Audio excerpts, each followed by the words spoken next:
Bismillahirrahmanirrahim. Assalamualaikum warahmatullahi wabarakatuh. Halo guys, jumpa lagi bersama kami di Marula Channel. Seperti biasa kami akan memberikan informasi-informasi terbaru seputar kasus Vina Cirebon yang sampai saat ini akhirnya Komnas HAM angkat bicara.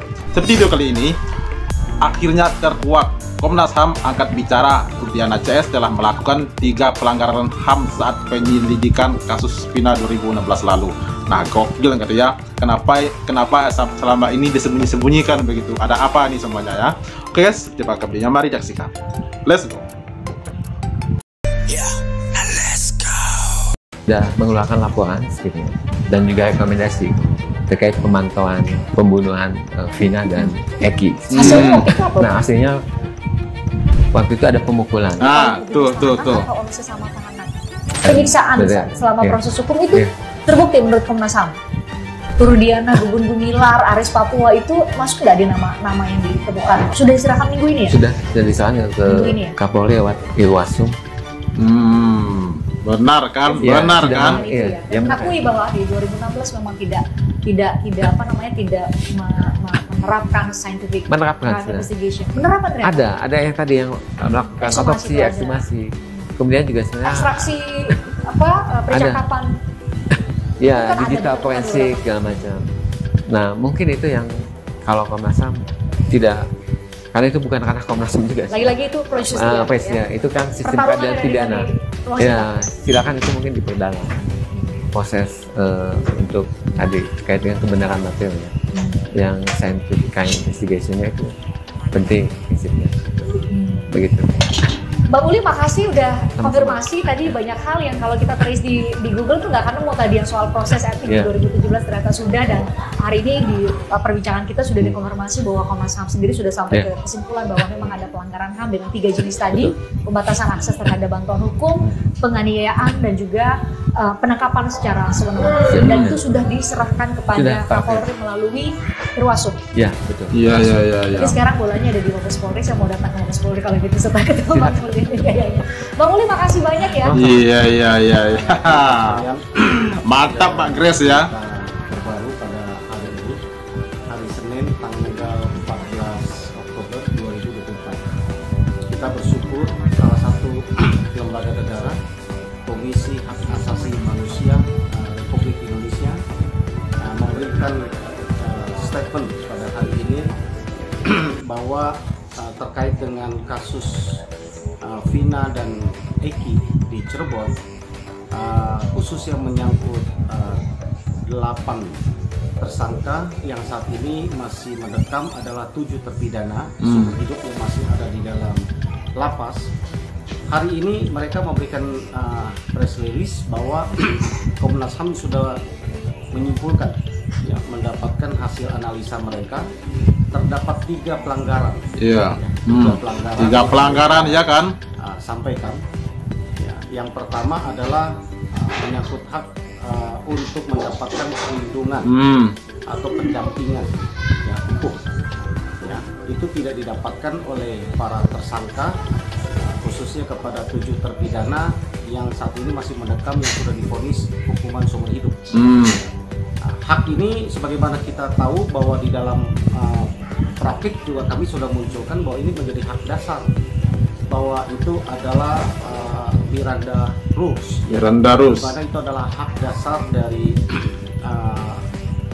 para tersangka ya untuk dapat dilindungi oleh penasihat hukum ya, sebagaimana yang kami sampaikan. Kemudian yang kedua adalah hak yang dilanggar, hak asasi manusia yang dilanggar. Yang kedua adalah bahwa mereka dilanggar haknya untuk bebas dari penyiksaan. Iya. Itu yang disampaikan oleh Komnas HAM ya. Di mana di dalam temuan ini Komnas HAM meyakini bahwa ada terjadi penyiksaan, ada terjadi penganiayaan terhadap para terpidana pada tahun 2016 yang lalu. Tentu ini pelanggaran yang serius. Yang kedua disampaikan oleh lembaga negara resmi ya, Komnas HAM ya. Yang ketiga adalah hak bebas dari tindakan penangkapan yang sewenang-wenang ya, yang sewenang-wenang. yang dilakukan oleh aparat ya. Dalam hal ini oleh Satreskrim Narkoba Polresta Cirebon pada tahun 2016 lalu. Dapat saya sampaikan bahwa hal ini sebenarnya adalah sudah selaras dengan temuan dari lembaga negara yang lain, yaitu Lembaga Perlindungan Saksi dan Korban. LPSK.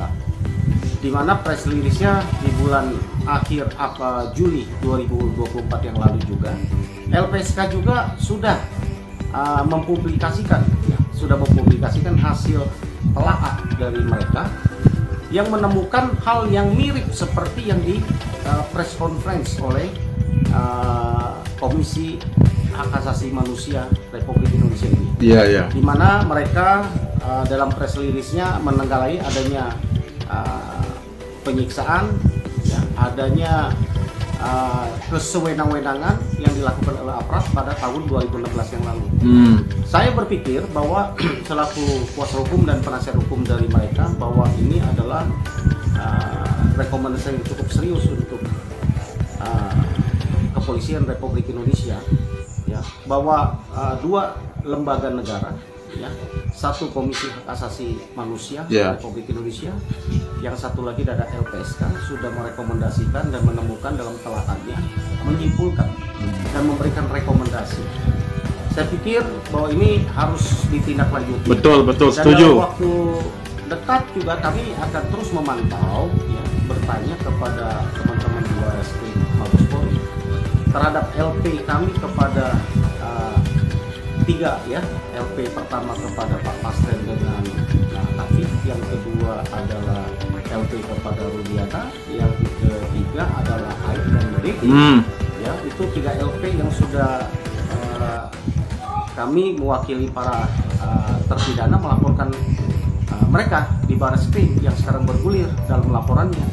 Kami tunggu bagaimana tindakan selanjutnya yang dilakukan oleh Barreskrim. Ya.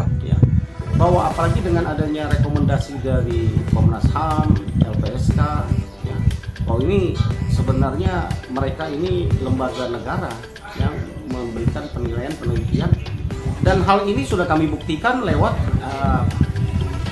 peradilan, ya, lewat peninjauan kembali kemarin. Sudah jelas bukti kami lampirkan bahwa terjadi yang dituduhkan atau diduga tersebut di atas sudah sangat jelas, ya, ada foto, ada saling bersaksi dan sebagainya. Saya berharap sekali lagi bahwa segera diproses akan laporan-laporan yang kami layangkan, dengan harapan bahwa ini akan membuka lebih banyak kebenaran sambil kami menunggu hasil dari sidang PK, ya, yang akan dikirim ke Mahkamah Agung yang sudah selesai di Pengadilan Negeri Cirebon. Mudah-mudahan proses ini dapat berjalan dengan cepat. Ya, amin. Dan kami dapat membantu, ya, para terpidana untuk mendapatkan keadilan. Ya, demikian teman-teman sekalian. Ya, oke. Terima kasih. Oke, terima kasih banyak, ya, Bang Jutek, ya.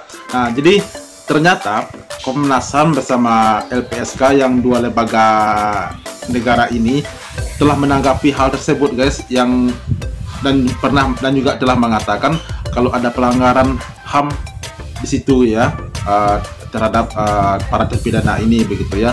Dan sekarang masyarakat kita semua ini menunggu tindak lanjut dari Barreskrim terhadap kasus ini, ya. Apakah Barreskrim mampu mengusut tuntas kasus ini, atau kasus ini terus seperti ini aja yang ngambang nggak jelas, begitu, ya. Nah, kita tunggu, ya, guys. Kita doakan saja semoga para pahlawan-pahlawan ini seperti Bang Jutek, Pak Otto Sibuan, beserta pokoknya tim Paradi semua, beserta semua pakar-pakar hukum dan juga penasihat-penasihat hukum yang membantu untuk mengangkat serta menegakkan keadilan di kasus Vina Cirebon 2016 ini. Semoga mereka semua diberikan kesehatan dan semoga jalan mereka dilancarkan untuk menegakkan keadilan untuk para terpidana. Oke, sekian reaksi kita hari ini. Bagi yang ingin berkomentar, silahkan disampaikan di kolom komentar, dan sampai jumpa lagi di video berikutnya. Thank you. Thanks for watching.